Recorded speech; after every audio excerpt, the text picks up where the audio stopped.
शीतकालीन सत्र में आज क्या कुछ खास रहने वाला है। पुतिन आ रहे हैं भारत, तो उसके लिए कैसी तैयारियां हैं और इसके अलावा विपक्ष कैसी तैयारी के साथ यहाँ पर नजर आ रहा है। तो विस्तार से शुरुआत करते हैं बुलेटिन की। मेरे साथ आयुषी भी मौजूद है। बिल्कुल ताबिश, और शुरुआत संसद से ही करते हैं। संसद के शीतकालीन सत्र का आज चौथा दिन है और आज भी संसद में हंगामे के आसार हैं। प्रदूषण, नए श्रम कानून पर विपक्ष प्रदर्शन कर रहा है लगातार और आज भी विपक्ष की तरफ से जो प्रदर्शन है इन तमाम मुद्दों पर किए जा रहे हैं।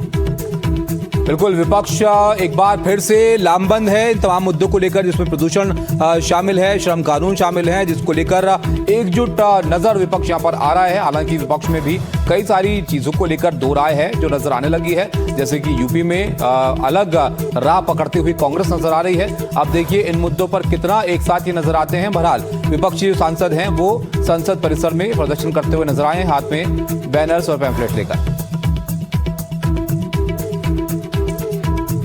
प्रदूषण को लेकर के आप देख सकते हैं संसद भवन में किस ढंग से एक प्रोटेस्ट किया जा रहा है। सोनिया गांधी दिख रही है, साथ में मल्लिकार्जुन खड़गे साहब है, प्रियंका गांधी ने पोस्टर ले रखा है, smog is not a season.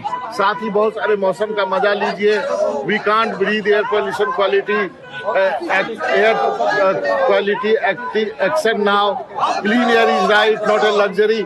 तो इस ढंग के पोस्टर यहाँ पे मौजूद है। सांसदों का कहना है कि आज भी AQI जो है वो 300 से ऊपर है। ऐसी स्थिति में सांस लेना दूभर है, खासकर बच्चों के लिए और सभी लोगों के लिए। ये चाहते हैं कि पार्टी लाइन से ऊपर उठ करके लोकसभा और संसद में इस बात पे चर्चा हो। देखते हैं ये मुद्दा कब तक जो है ये लोग जारी रखते हैं और कब सरकार जो है इस पर चर्चा करने के लिए राजी होती है। मनोरंजन भारती, NDTV इंडिया के लिए।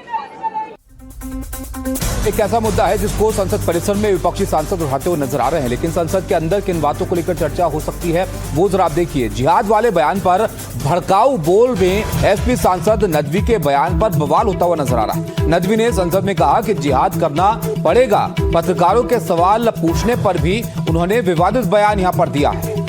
नदवी ने मीडिया बॉयकॉट को जिहाद बताया है, तो ये बयान दिया गया था एसपी सांसद नदवी का, और क्या कुछ उन्होंने कहा था ये भी आपको सुनवाते हैं। जब मीडिया किसी कम्युनिटी के मोरल को डाउन करने की कोशिश करे, उससे बाइकाट करना भी जिहाद होता है। इसलिए मैं आपसे भी बाइकाट कर रहा हूँ। तो आज का जो संसद सत्र है उसमें ये तमाम चीजें हैं जिसको लेकर चर्चा हो रही है। मनोरंजन भारती हमारे साथ जुड़ रहे हैं विजय चौक से। बाबा, कई ऐसी चीजें हैं जिसको लेकर विपक्ष में भी दो राय अब दिख रही है। ये जो मुद्दे विपक्षी सांसद उठा रहे हैं संसद परिसर में, इसमें तमाम पार्टियां एकजुट नजर आ रही हैं क्या?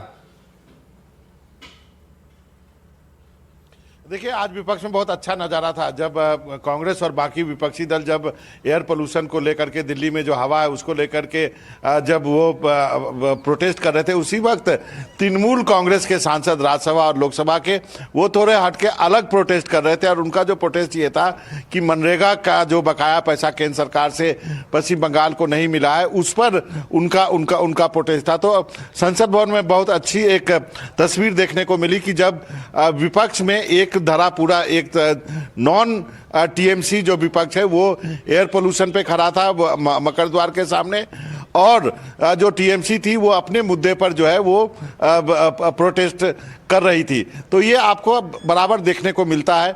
लेकिन पोल्यूशन के मुद्दे पर सभी विपक्षी दल चाहते हैं कि इस पे चर्चा हो। दिल्ली की हवा बहुत खराब है और इसको लेकर के सरकार जो है कोई बैठक बुलाए और कंसर्न राज्यों जो कि हरियाणा, पंजाब, दिल्ली और बाकी राज्य हैं उनकी बैठक बुला करके इस पे कोई ठोस कदम उठाया जाए। बिल्कुल, मुद्दा भी ऐसा है बाबा जिस पर चर्चा होनी भी चाहिए, क्योंकि लगातार दिल्ली की हवा जो है वो खराब होती जा रही है। और एक बार बहुत धन्यवाद आपका तमाम जानकारी के लिए। एक बार आपको तस्वीरें दिखाते हैं लोकसभा और राज्यसभा में जहां कार्रवाई शुरू हो गई है। Public grievances law and justice.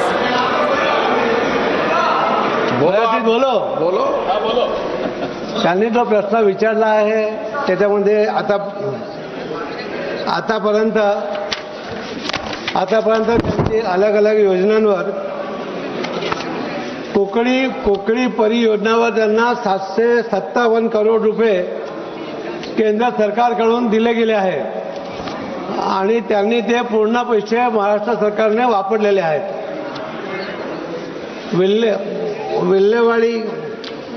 विल्हेवाडीवर सुद्धा 41.27 करोड रुपये त्यांना केंद्र सरकारने दिले, ते त्यांनी संपूर्ण वापरलेले चलिए, तो देखा आपने लोकसभा और राज्यसभा की जो कार्रवाई है वो आज शांतिपूर्ण तरीके से हो रही है। उम्मीद है कि चर्चा यहाँ पर सकारात्मक होगी आज के दिन की इस कार्रवाई में। बहरहाल आगे बढ़ते एक और महत्वपूर्ण खबर आपको बताएं, एनआईए ने 22 जगहों पर छापेमारी की है। इसमें हरियाणा, बिहार में छापेमारी हुई है। इसके अलावा यूपी से बिहार तक हथियारों की तस्करी को लेकर यह छानबीन यहाँ पर की जा रही है। हथियारों की तस्करी का केस है यूपी से बिहार में, और इसको लेकर ये एनआईए एक्शन मोड में यहाँ पर नजर आ रहा है। बिल्कुल, तो ये बड़ी कार्रवाई, बड़ी छापेमारी एनआईए की 22 जगह जहां पर छापेमारी की गई है एनआईए की तरफ से। हरियाणा इसमें शामिल है, बिहार और यूपी में भी कई जगहों पर, कई जिलों में छापेमारी की गई है। यूपी से बिहार में हथियारों की तस्करी का ये पूरा मामला, जिसके चलते एनआईए ने ये छापेमारी की है। मुकेश इस खबर पर और ज्यादा जानकारी के लिए हमारे साथ जुड़ गए हैं। मुकेश, और क्या जानकारी मिल रही है इस पर, एनआईए की जो छापेमारी है? जी देखिए, एनआईए बिल्कुल बहुत बड़ी कार्रवाई कर रही है, जिसमें यूपी, बिहार और हरियाणा में 22 लोकेशन पर एनआईए छापेमारी कर रही है।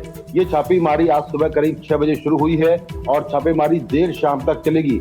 दरअसल एनआईए ने कुछ दिन पहले एक केस दर्ज किया था, जिसमें अवैध हथियारों की तस्करी को लेकर ये मामला था, जिसमें यूपी से बिहार और हरियाणा में हथियार सप्लाई हो रहे थे। ये हथियार गैंगस्टरों को सप्लाई किए जा रहे थे, उसको लेकर एनआईए ने केस दर्ज किया था। और अब एनआईए उन तमाम बड़े जो तस्कर हैं, जो कि इस तरह के वेपन्स बनाते हैं, इलीगल वेपन, उनके ठिकानों पर छापेमारी कर रही है, जिसमें यूपी है, हरियाणा है, बिहार है। तो 22 लोकेशन पर ये छापेमारी लगातार जारी है।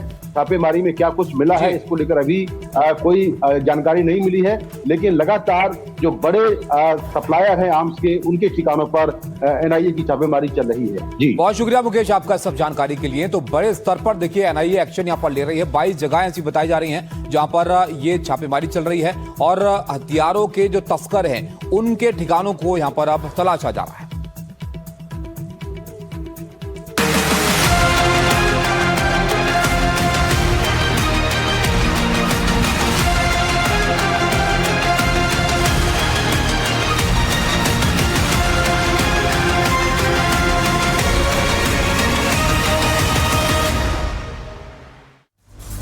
और चलिए अब बात करेंगे आज की सबसे बड़ी खबर की। तो आज भारत आ रहे हैं रूस के राष्ट्रपति व्लादिमीर पुतिन। शाम 6 बजे का वो वक्त होगा जब पुतिन का विमान दिल्ली लैंड करेगा। दिल्ली के आईटीसी मौर्य में पुतिन रुकेंगे और 30 घंटे का समय जब भारत में रुकेंगे राष्ट्रपति व्लादिमीर पुतिन।